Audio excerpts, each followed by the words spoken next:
Lim test toxusundan Newton qanunlarına aid belə bir sualın izahına baxaq. Cismə təsir edən 4 qüvvədən üçü şəkildə təsvir edilmişdir. Cismin sükunətdə qalması üçün F4 qüvvəsi hansı istiqamətdə yönəlməlidir? Bölgülər eynidir. İlk olaraq bizdə sükunətdə qalmasını deyir. Biz Newtonun birinci qanunundan bilirik ki, cismə ya başqa cisimlər təsir etmədikdə və ya ona edilən təsirlər bir-birini tarazlaşdırdıqda cisim sükunətdə qalır. Yəni bir-birini tarazlaşdırması bu 4 dənə qüvvənin, bizə 4 qüvvə deyibdi, 4 dənə qüvvənin əvəzləyicisinin sıfıra bərabər olması deməkdir. Şəklində isə bizə 3 dənə qüvvəni veribdi. Deməli, F1 qüvvəsi, F2 qüvvəsi və F3 qüvvəsi. Gəlin ilk olaraq biz bu 3 dənə qüvvənin əvəzləyicisini tapmağa çalışaq.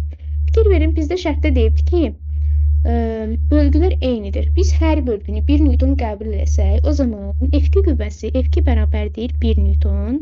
F1 və F3 qüvvələri isə biz ilk olaraq proyeksiyaya ayırmalıyıq. F1 qüvvəsinin şagili toplananı, yəni F1 2, 2 xətt olduğu üçün eləyir 2 Newton. Üfüqi toplananı isə, yəni F1 x isə bərabərdir 1 xətt olduğu üçün bu da eləyir 1 Newton. İndi F3 qüvvəsinə keçək. F3 qüvvəsinin şagili toplananı aşağı doğrudur və o, yəni 1 xətt olduğu üçün F3y bərabərdir 1 Newtona. Üfüqi toplananı isə burada da yenə 1 xətt olduğu üçün F3x bərabərdir 1 Newton olur. İndi gəlin bunu kənarda daha düzgün şəkildə yazmağa çalışaq. Deməli, cisimimiz tutaq ki, budur, belə bir cisimdir. Bu cismə yuxarı doğru 2 Newton, deməli, sola doğru 1 Newton, aşağı doğru yenə 1 Newton, sağa doğru isə F1x-in və F3x-in toplananları var və onların cəmini götürəcək eyni istiqamətdə olduğu üçün, deməli, sağa doğru da 2 Newton qüvvə təsir edir. Biz bu qüvvələrin əvəzləyicisini tapanda ilk olaraq əks istiqamətdə olan qüvvələrə baxırıq. Əgər qüvvələr əks istiqamətdədirsə, onların fərqini tapırıq və böyük qüvvə istiqamətində yazırıq. İndi fikir verək, yuxarı doğru 2 Newtondur, aşağı doğru 1 Newtondur. Bu ikisinin əvəzləyicisi olacaq yuxarı doğru 1 Newton. Daha sonra sola doğru 1 Newton, sağa doğru 2 Newton var. Bunların əvəzləyici isə böyük qüvvə istiqamətində, yəni 2 Newton istiqamətində 1 Newton olacaqdır. İndi biz bu qüvvələrin əvəzləyicisini tapsaq, bu iki qüvvənin əvəzləyicisi bu istiqamətdə olacaq. Bu hansı əvəzləyicidir? Bu bizə verilən F1, F2 və F3 qüvvəsinin əvəzləyicisidir. Bizdən isə F4 qüvvəsini istəyir. F4 qüvvəsi, fikir verin.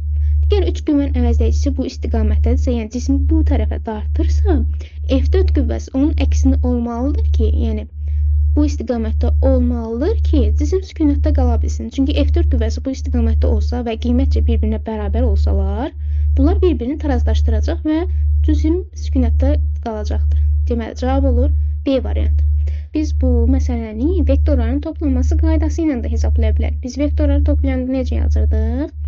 Deməli, 3 dənə vektor verilibdir. Tutaq ki, bizə A vektorudur, B vektorudur və bir dənə C vektorudur. Bu 3 dənə vektorun əvəzləyicisini tapanda bunların başlanğıcından, yəni A vektorunun C vektorunun sonuna çəkilmiş, tutaq ki, bu da D vektorudur. D vektoru bu 3 dənə vektorun əvəzləyicisi olur. Yəni buradan D vektoru bərabərdir A vektoru, üzərinə gəlsin B vektoru, üzərinə gəlsin C vektoru. Bunu eyni şəkildə buradakı verilən qüvvələrə tətbiq eləsək, məsələn, tutaq ki, biz buradan tapmaq istəyirik əvəzləyici qüvvəni, o zaman F əvəzləyici bərabərdir F1, üzərinə gəlsin F2, üzərinə gəlsin F3. Bu şəkildə. İndi biz bu qaydaya əsasən vektorları bir-birinin ardınca yığmağa çalışsaq, onu bu şəkildə edəcəyik. F1 qüvvəsinin olduğu kimi saxlayırım. Yəni, başlanğıc vektorum F1 vektorudur. Burada olan F2 vektorunu F1 vektorunun sonuna gətirirəm. Dəqiqə, bunu kəsim. Gətirirəm bura. Bu olur bizim bu olur bizim F2 vektorumuz. Burada olsun F2 vektorumuz. Daha sonra F2 vektorunun sonuna isə F3 vektorunu yerləşdirirəm. Yəni bunu. Bunun. Deməli, bunu gətirirəm. F2 vektorunun sonuna bu şəkildə yerləşdirirəm. Bu da olur bizim F3 vektorumuz. F3 vektorumuz. Aha. İndi biz 3 dənə vektoru birləşdirdik. Bunların əvəzləyicisini tapanda, yəni olduğu kimi birinci